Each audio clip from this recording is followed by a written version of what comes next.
Hello everyone, welcome to my YouTube channel. My name is Kai, and in today's video I'll tell you why you should play chess. So chess is a very old sport. It's a board game with 64 squares and 32 pieces, and yet this simple board game can lend to a lot of different variations, different types of games that involve tactics, positional playing, pawn structures. So many different components go into this chess game, and I'm going to describe to you just the intricacy and why I enjoy playing this game. So, my name is Kai. I'm currently 23 years old, but I've been playing chess since I was 6 years old. I learned chess from my father growing up, and I only started to play competitively in 6th grade, back in middle school, when I was in school in Philadelphia. Got to play a bunch of local chess tournaments, and I really fell in love with the game. I would play online a lot. I would play with my friends. I would solve tactics puzzles online, in books, pretty much anywhere and everywhere I can go. And I got to a point where I was rated about 2260. That's my peak rating on leechess.org and on Bullet. So I'd say that's around 97th, 98th percentile. So I'm pretty decent at chess. And lately, I haven't really been playing competitively in over-the-board chess tournaments, but I've definitely been keeping it up online, playing a casual game here and there. So I can say for sure I know a lot about chess, right? I think I played about maybe 300 over-the-board games, as well as over 10,000 online games. So I'm just repeatedly playing over and over and over again. And I think you should too. It's such a good thing to play. It exercises the brain. It exercises the left side and the right side of the brain. And I think that this game is the perfect blend of cerebral analytical as well as creative play. So for example, when you're playing a chess game and you're iterating moves back and forth, typically the start of the chess game is theory. Like, you understand what you're doing. You're reading a book. You've read a book on this. You know what this chess opening is, and you know what you're supposed to do, right? So the first, let's say, 5 to 10 moves of a chess game is just pure rote memorization, right? So let's say I'm playing this chess game and I go into the Roy Lopez, a very famous chess opening, but at some point, either you or your opponent would deviate from the main line, and you're going into a position that you haven't really studied yet before, but you still recognize different parts of this position. So what do you recognize? You recognize the pawn structure. You recognize different pieces. You recognize that, let's say, your light square bishop is not being active on the board, and your opponent's knight is really active on the board. You notice the space control. You notice the center of the board is controlled by you or is controlled by them. People are castled, people are not castled. So you notice these very different factors, and throughout your history of playing chess games, you are sort of deducing who is the better player here, like what is the better position here, and your next continuation of moves, right? So that's where the pattern recognition comes into play. Your library of all these different games played in the past has given you some sort of intuition into what moves you should at least consider playing. And from there, you have selected, let's say, 3 moves to play.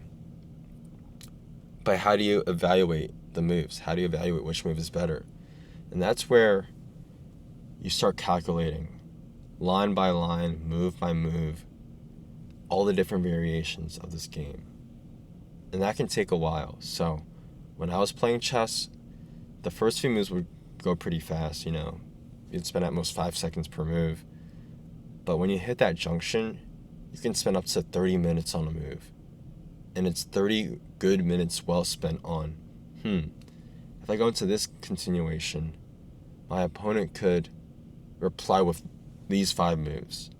And some of these moves are tactical moves, and you have to calculate the tactical lines of, okay, my opponent goes for this continuation, will this lead me to lose a piece, or will this lead to a material imbalance or a positional imbalance, Will my opponent go for a spatial advantage where can I defend this or can I not defend this, and will they steamroll me? And when you factor all these different lines of chess, your brain just feels like it's expanding and it's getting tired. It's getting more and more tired. But the brain is like a muscle, so you get used to this over time. And that is why I enjoy chess so much, is because you're constantly iterating through similar positions, and you're trying to optimize your play. And you're figuring this out on the board. Your opponent plays moves that perplex you at times, that confuse you at times, or your opponent plays moves where you're saying, I know what's going on, and I know what is my best continuation from here.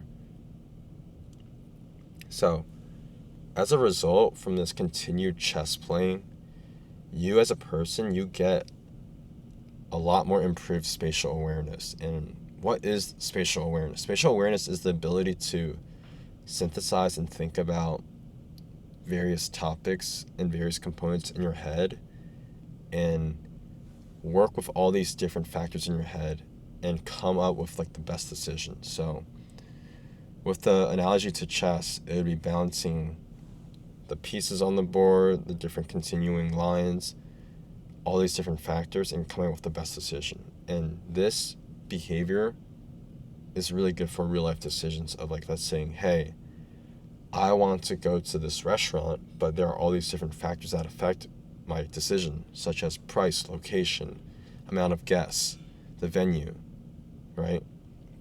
And you're able to weigh all these different factors and come up with your best decision of whether or not you should go or what you should order on the menu, all these different things. As well as, let's say, you're in class and you're studying and you're trying to optimize your time of like, what should I study? What should I do? I have all these different responsibilities, and chess helps you narrow down your decision making and focus on which is the most objective, good decision to do, right?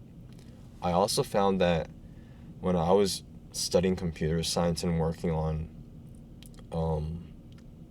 algorithm problems and chess and computer science theory problems, I found that the chess background has helped me think about like merge sort algorithm and helps me think about all these different graph theory problems, all these different sorting algorithms in a very concise manner where I can tell you, okay, the solution to this one LeetCode problem is a 3-part solution. It involves sorting out your data into, let's say, a hash map. And from this hash map, you want to figure out the clear line of keys and values set, and how do you build that? And you come up with that next part.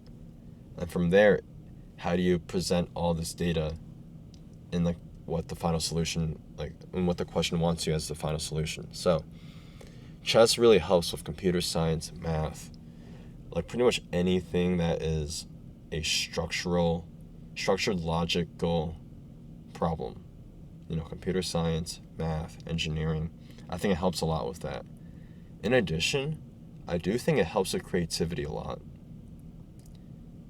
Now, I haven't really tried to pursue extremely creative things like dancing, singing, acting, but I also love to do photography, and I think photography is a very good outlet that involves cerebral and creative. And I think chess has helped me with the cerebral part of photography. And what that is noticing different factors like light, symmetry of people, symmetry of subjects, and color grading, and all these different factors that have actual values to it, like RGB values, ISO values, shutter speed, all these different values. And it helps you come up with, okay, how do I change my photography to the point where it looks technically really good? And chess accelerates that level of thinking for you. It makes it a lot faster, a lot more rapid. You can think faster, more clear, come up with an objective decision and say, okay, this is what I'm going to do. And I'd say for you, the viewer, if you are looking to get into chess, you should just play chess as much as possible, right? And I know that for many people, chess is daunting. You're playing against an opponent and you may lose, and losing sucks, right? But do you know that if you want to get good at chess, you have to go through all the lows of losing? And I'd say I probably average a 54-55% win rate, and I've played over 10,000 chess games. So I've lost about at least 4,000 chess games, 4,500 chess games. And that is an insane amount. And yes, it will suck at first, right? But don't care too much about your rating. Just play chess as much as you can. Go super hard at it. And every time you play chess, either supplement your chess studying with watching videos. I recommend Chess Network. I recommend Gotham Chess. I recommend watching your favorite chess streamers and just noticing how they play, right? Oh, what they're doing right now is they're going for space, they're going for a certain tactic, or they're just playing this chess opening that is, very much studied for many, many years, and he's just going by the theory, right? I also recommend consulting with chess engines. So every time you play your chess game, you can consult with the chess engine, and Stockfish or whatever chess engine will recommend you, hey, you made these mistakes at these different points of your chess game, and here's where you can improve with the best continuation. And you have to go a bit deeper than that. You have to look at these moves and think about, okay, why was my move bad? Why was my original move bad? And it was bad because it led to this weaker pawn structure. It led to this weaker chess position. And why is this recommended move good? This recommended move by the computer is good because it absolves me from this horrible pawn structure. I get to save this piece. I am able to castle my kingside safely and not compromise my pawn structure there. I'm able to get an open file, and I get my rooks into play, and I can control this one particular avenue in my chess game. So understanding why your move was bad and why the computer move is good is critical to improving your chess ability. I also think that beginners should find friends to play chess with. After all, chess is a two-player game, and it's so fun to play chess with your friends, right? That's also why I enjoy playing Catan. I enjoy playing poker, is because I can play cerebral games, over-the-table games with people that are my friends or people that I can become friends with. So do play chess with your friends. And I think this is my entire spiel on why you should play chess. It is honestly a beautiful, beautiful game where you're able to exercise spatial awareness, pattern recognition, thinking several moves ahead, and I think that this applies a lot to your life. And you may not notice it at the start, but that level of logical thinking and thinking with different variations, and from those variations there are more branches of variations, and able to truncate and cut down which line of variation is good and which line of variation is bad is very critical to life. And yeah, hopefully you enjoyed this video. Please like, and I will make more videos describing my thoughts. So thank you.